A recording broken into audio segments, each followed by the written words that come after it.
सुप्रभात बच्चों। आज जो हम पाठ पढ़ने जाएंगे उसका शीर्षक है तोप। जैसा कि आप पहले वीडियो में पढ़ चुके हैं, यह वीरेंद्र लंगवाल जी के द्वारा लिखी गई एक कविता है और पहले वीडियो में हम इस कविता के भावार्थ को समझ चुके हैं। आज हम पाठ्य पुस्तक में दिए गए प्रश्न उत्तरों की चर्चा करेंगे। बच्चों, भावार्थ मैं आपको PDF के रूप में भेज दूंगी। आप लिंक पर क्लिक करके कविता का भावार्थ वहां से प्राप्त कर सकते हैं और अपनी कॉपी में लिख सकते हैं। तो आइए प्रश्न उत्तर शुरू करते हैं। पहला प्रश्न है, विरासत में मिली चीजों की बड़ी संभाल होती है, क्यों? स्पष्ट कीजिए। इसका उत्तर होगा, विरासत में मिली चीजें हमें अपने पूर्वजों से संस्कारों, अनुभवों, रीति रिवाजों और परंपराओं के रूप में मिलती है। इससे पता चलता है कि हमारे पूर्वजों से कहाँ और कब किस प्रकार की गलतियां हुई थी और उनका परिणाम क्या निकला था। साथ ही इन गलतियों से बचने और इनके समाधान के तरीके भी हमें पता चलते हैं। विरासत में मिली चीजों की संभाल करने के पीछे ये उद्देश्य हो सकता है कि आने वाली यानी कि नई पीढ़ी को अपने पूर्वजों के विषय में जानकारी मिले, आने वाली पीढ़ी अपने पूर्वजों के अनुभवों से सीख ले और उनके द्वारा की गई गलतियों को न दोहराए। पूर्वों में मिली विरासत की परंपराओं को जाने, समझे और उनका पालन भी करे ताकि ये परंपराएं अगली पीढ़ी को हस्तांतरित हो सकें।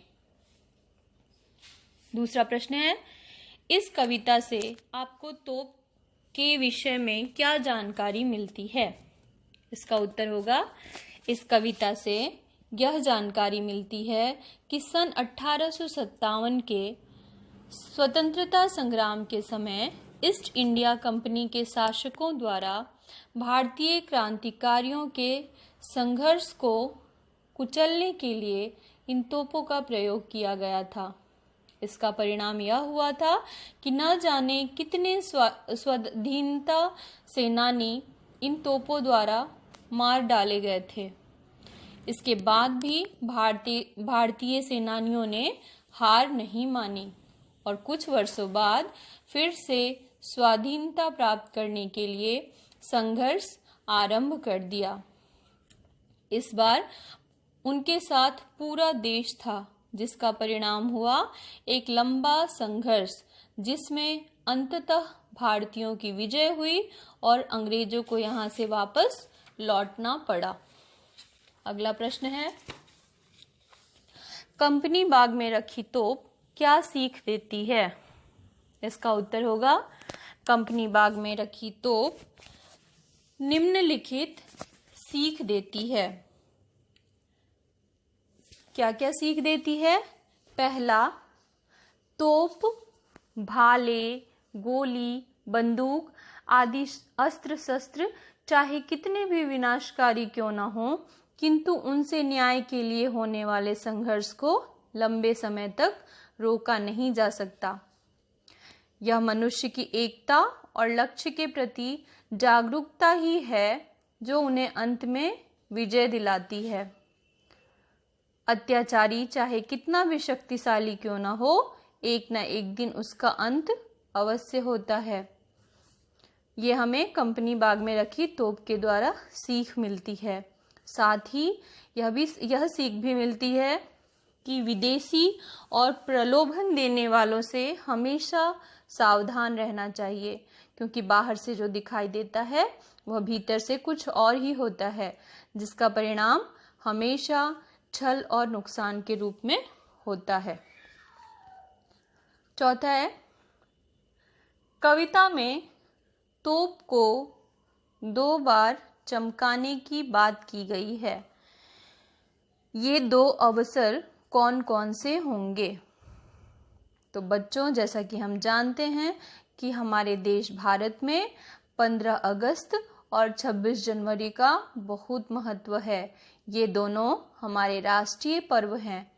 पहला अवसर देश को गुलामी से आज़ादी दिलाने तथा दूसरा भारतीय संविधान के लागू होने का प्रतीक है। इसलिए ये दो अवसर 15 अगस्त और 26 जनवरी है जिन पर इस तोप को चमकाया जाता होगा, क्योंकि इन दोनों दिनों भारत के कोने कोने में स्वतंत्रता की खुशियां लहर के रूप में दौड़ने लगती हैं। अगला प्रश्न है, निम्नलिखित का भाव स्पष्ट कीजिए। पहला है, अब तो बहरहाल छोटे लड़कों की घुड़सवारी से अगर यह फारिग हो तो उसके ऊपर बैठकर चिड़िया ही अक्सर करती है गपशप। देखिए, यहाँ इन पंक्तियों के माध्यम से कवि कहना चाहते हैं कि पहले यह तोप अपने समय में चाहे कितनी भी विनाशकारी क्यों न रही हो, किंतु आजकल तो यह खिलौने के रूप में ही काम कर रही है। अब बच्चे इस तोप पर बैठकर घुड़सवारी का आनंद लेते हैं। जब कभी इस पर बच्चे सवारी नहीं करते तो उस समय चिड़िया इस पर बैठकर आपस में गपशप करती है। अब इससे कोई भी भयभीत नहीं होता है। दूसरा है, वे बताती हैं कि दरअसल कितनी भी बड़ी हो तोप एक दिन तो होना ही है उसका मुंह बंद। दरअसल का अर्थ होता है वास्तव में। इन पंक्तियों के द्वारा कवि कह रहे हैं कि इस तोप पर चिड़िया गपशप करके गौरैये तोप के मुंह में भयहीन घुसकर तथा बच्चे इस पर घुड़सवारी करके मानो यह बताते हैं कि चाहे तोप कितनी भी बड़ी क्यों ना हो, एक ना एक दिन उसका मुंह बंद हो ही जाता है। अर्थात अत्याचारी कितना भी शक्तिशाली क्यों ना हो, एक ना एक दिन उसका अंत निश्चित है। कवि इस बात को स्पष्ट करते हुए कहना चाहते हैं कि किसी भी समस्या का समाधान विनाशकारी तोप के पास तो बिल्कुल नहीं है। अगला है, उड़ा दिए थे मैंने अच्छे अच्छे शूरमाओं के धज्जे। इन पंक्तियों के द्वारा कवि कहना चाहते हैं कि ये तोप अपने समय में बहुत शक्तिशाली थी। ये तोप कहती है कि मैंने अपने समय में अच्छे अच्छे सूरमाओं यानी वीर, जो हमारे देश के वीर सैनिक थे, जो क्रांतिकारी थे, जो देश प्रेमी थे, उनके धज्जे उड़ा देती थी। धज्जे उड़ाना यानी चिथड़े चिथड़े करना।